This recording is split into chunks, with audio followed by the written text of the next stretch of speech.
جنت میں اپنے ماں باپ سے کیسے ملاقات ہوگی؟ وہ منظر کیسا ہوگا؟ جنت میں کن کن رشتہ داروں سے ملاقات ہوگی؟ یہ جاننا ہر مسلمان کے لیے جاننا ضروری ہے۔ جان کر آپ حیران رہ جائیں گے۔ تو آئیے اس کے بارے میں ہم آج سنتے ہیں۔ بسم اللہ الرحمن الرحیم۔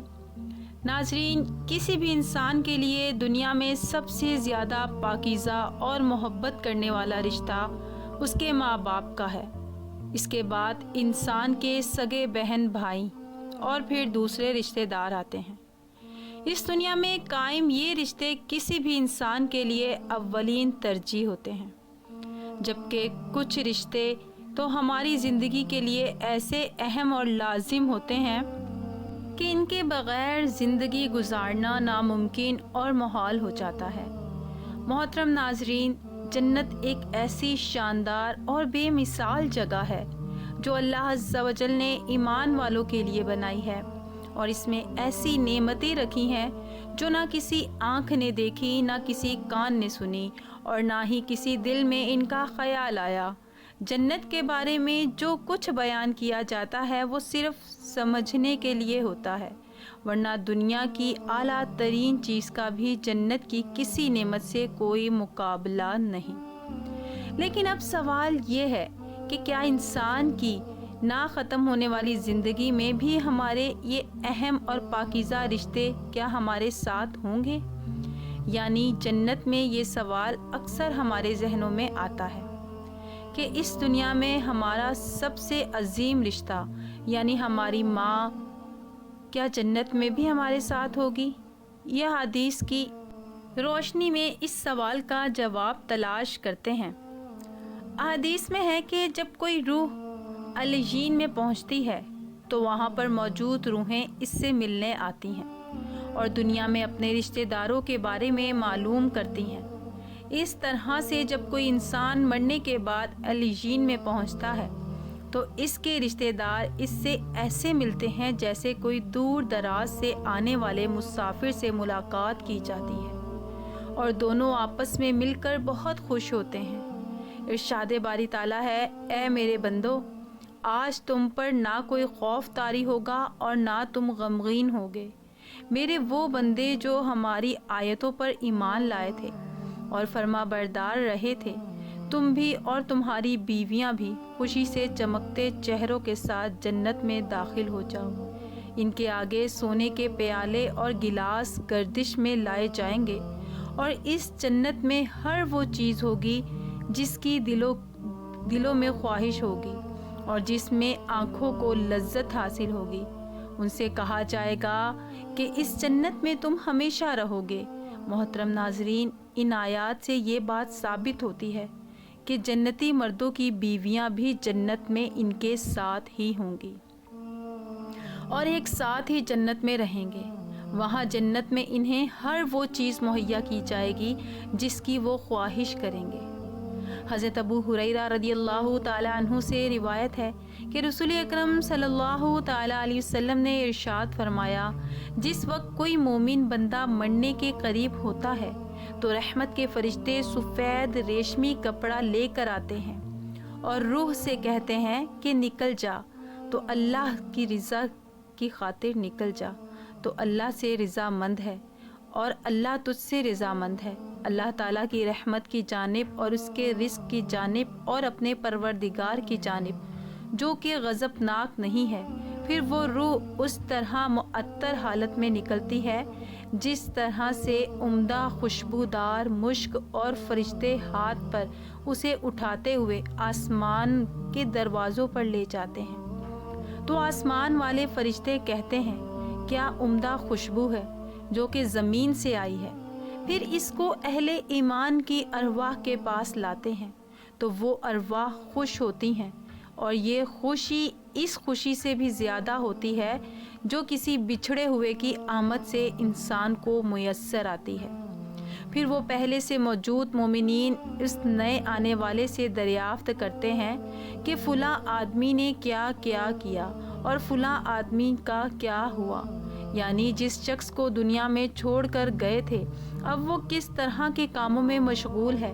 پھر انہی میں سے چند ارواح آپس میں ایک دوسرے سے کہتی ہیں کہ ابھی ٹھہر جاؤ اور اسے چھوڑ دو، کیونکہ یہ دنیا کے غم میں مبتلا تھا۔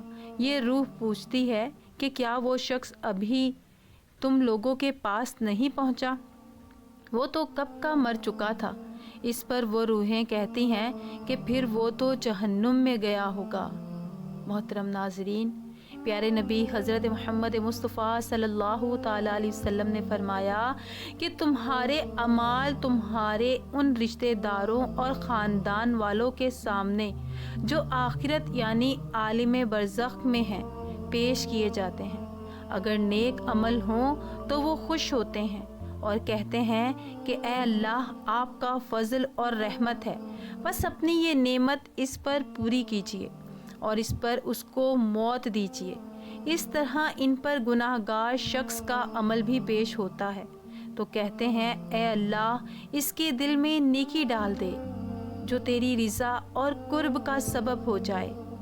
مختلف روایت سے معلوم ہوتا ہے کہ جنت میں مختلف رشتہ دار ایک دوسرے کو پہچانتے ہوں گے اور ایک دوسرے سے ملتے جلتے رہیں گے، اور ان میں سے بعض کو ایک ساتھ رکھا جائے گا۔ سورہ طور کی آیت نمبر 21 میں اللہ سبحانہ تعالیٰ کا فرمان ہے کہ اور جو لوگ ایمان لائے اور ان کی اولاد نے بھی ایمان میں ان کی پیروی کی، ان کی اولاد کو ہم انہی کے ساتھ شامل کر دیں گے اور ان کے عمل میں سے کسی چیز کی کمی نہیں کریں گے۔ حضرت ابن عباس رضی اللہ تعالیٰ عنہ سے مروی ہے، بے شک اللہ تعالیٰ مومن کی آنکھ کو ٹھنڈک کرنے کے لیے اس کی اولاد کو ان کے اصل مقام بلند کر کے اس کے پاس اس کے درجے میں پہنچا دے گا، اگرچہ یہ اولاد اپنے اعمال کے اعتبار سے اس درجے تک نہ پہنچتی ہو۔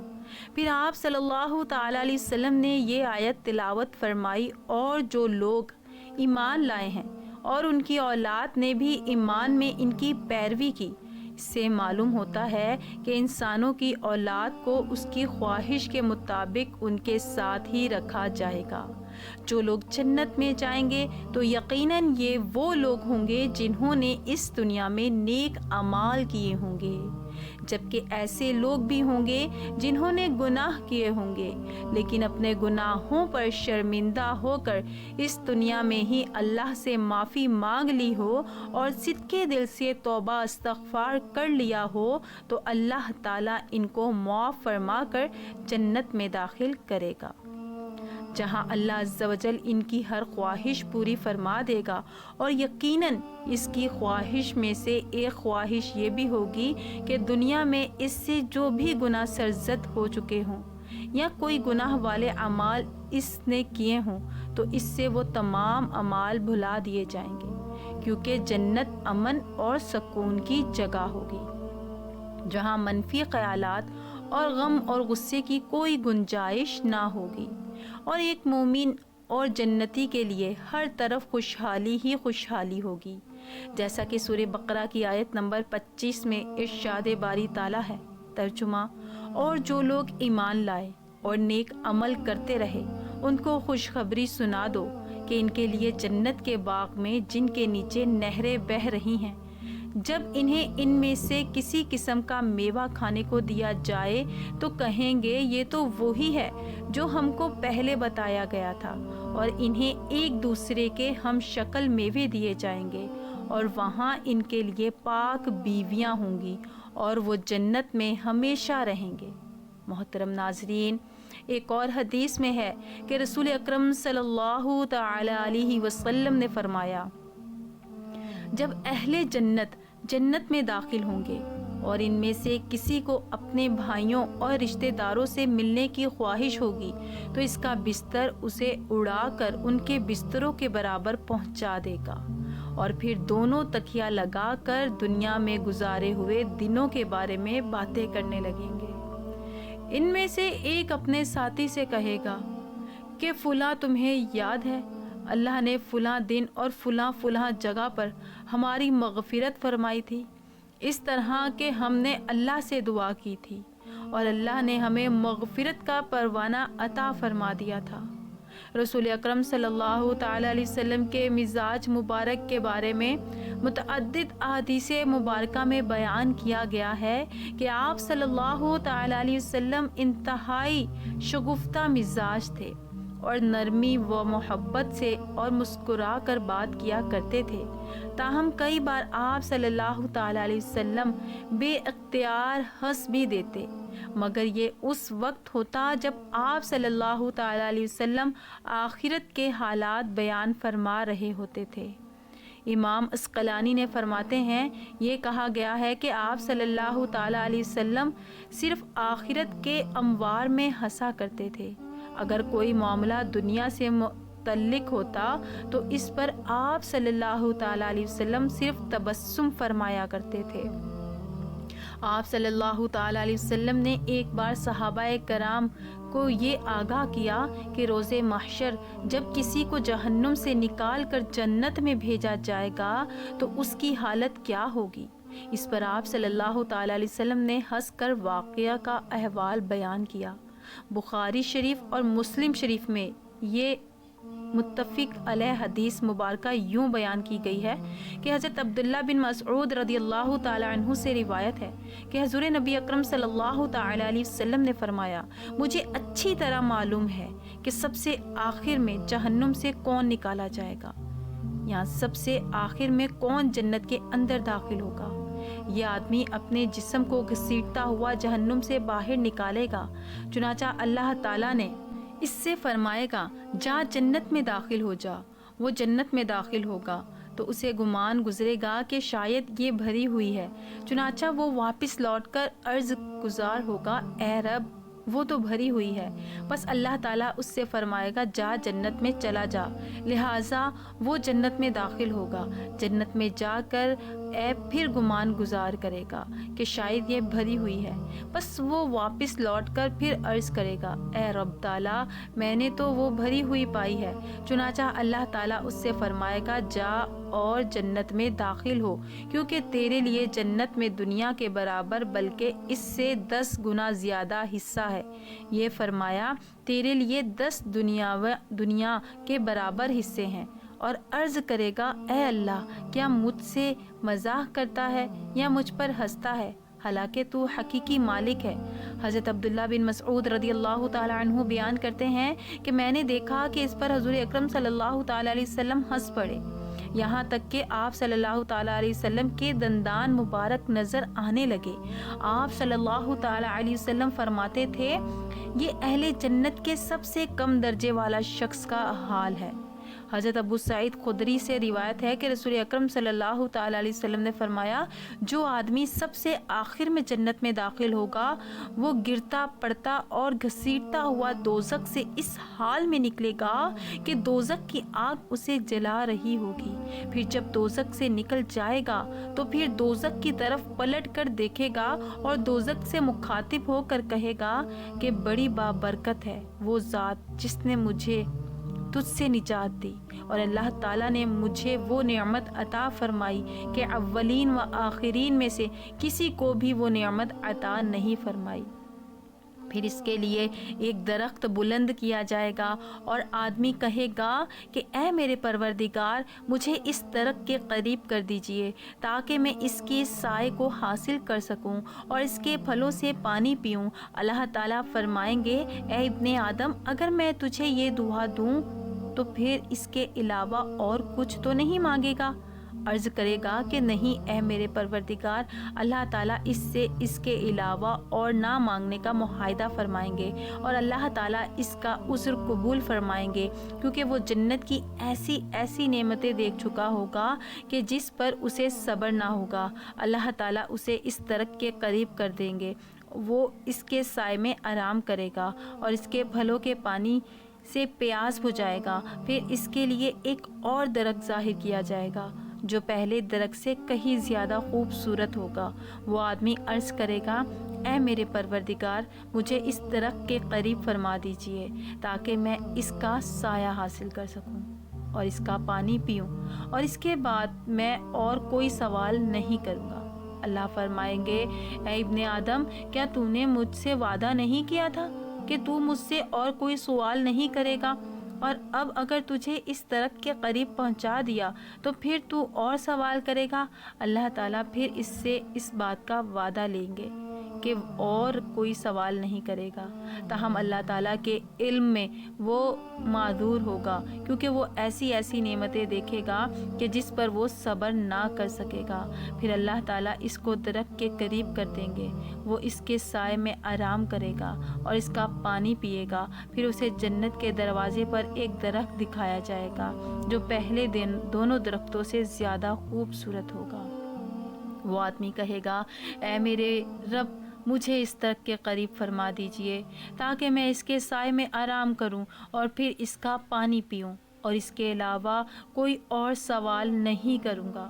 پھر اللہ تعالیٰ اس آدمی سے فرمائیں گے، اے ابن آدم، کیا تو نے مجھ سے یہ وعدہ نہیں کیا تھا کہ تو اس کے بعد اور کوئی سوال نہیں کرے گا؟ وہ عرض کرے گا، ہاں اے میرے پروردگار، اب میں اس کے بعد اس کے علاوہ اور کوئی سوال نہیں کروں گا۔ اللہ اسے معذور سمجھیں گے، کیونکہ وہ جنت کی ایسی ایسی نعمتیں دیکھے گا کہ جس پر وہ صبر نہیں کر سکے گا۔ پھر اللہ تعالیٰ اسے اس درخت کے قریب کر دیں گے۔ جب وہ اس درخت کے قریب پہنچے گا تو جنت والوں کی آواز سنے گا تو وہ پھر عرض کرے گا، اے میرے رب، مجھے اس میں داخل کر دے۔ تو اللہ فرمائیں گے، اے ابن آدم، تیرے سوال کو کون سی چیز روک سکتی ہے؟ کیا تو اس پر راضی ہے کہ تجھے دنیا اور دنیا کے برابر دیے جائے اور کہے گا، اے رب العالمین، تو مجھ سے مذاق کرتا ہے؟ یہ حدیث بیان کر کے حضرت عبداللہ ہنس پڑے اور لوگوں سے فرمایا کہ تم مجھ سے کیوں نہیں پوچھتے کہ میں کیوں ہنسا؟ لوگوں نے کہا کہ آپ کس وجہ سے ہنسے؟ فرمایا، رسول اللہ صلی اللہ علیہ وسلم اسی طرح ہنسے تھے۔ فرمایا، رب العالمین ہنسنے کی وجہ سے جب وہ آدمی کہے گا کہ آپ رب العالمین ہونے کے باوجود مجھ سے مذاق فرما رہے ہیں، تو اللہ فرمائیں گے کہ میں تجھ سے مذاق نہیں کرتا، مگر جو چاہوں کرنے پر قادر ہوں۔ صحیح مسلم میں اس حدیث مبارکہ کو بیان کیا گیا ہے۔ اللہ عز و جل سے دعا ہے کہ ہمیں بھی اس دنیا کی آزمائش میں کامیاب و کامران فرما کر جنت میں داخلہ فرمائے، اور ہمارے تمام کبیرہ صغیرہ گناہوں کو معاف فرمائے اور ہمارا خاتمہ بالخیر فرمائے۔ آمین یا رب العالمین، یا رب العالمین۔ اے میرے مولا، جو ہمارے عزیز و اقارب، ہمارے بہن بھائی، ہمارے والدین، جو سننے والوں کے بھی کوئی بھی عزیز و اقارب اس دنیا سے جا چکے ہیں، ان سب کی بے حساب بخشش و مغفرت فرما، انہیں جنت الفردوس میں اعلیٰ مقام عطا فرما۔ ناظرین، کمنٹ باکس میں اللہ تعالیٰ کے 99 ناموں میں سے ایک نام ضرور ٹائپ کیجیے گا، ورنہ آمین تو لازمی لکھیے گا کہ رب تعالیٰ کس کی آمین کے لکھے صدقے کسی کے بھی حق میں وہ دعا قبول و منظور فرما لے۔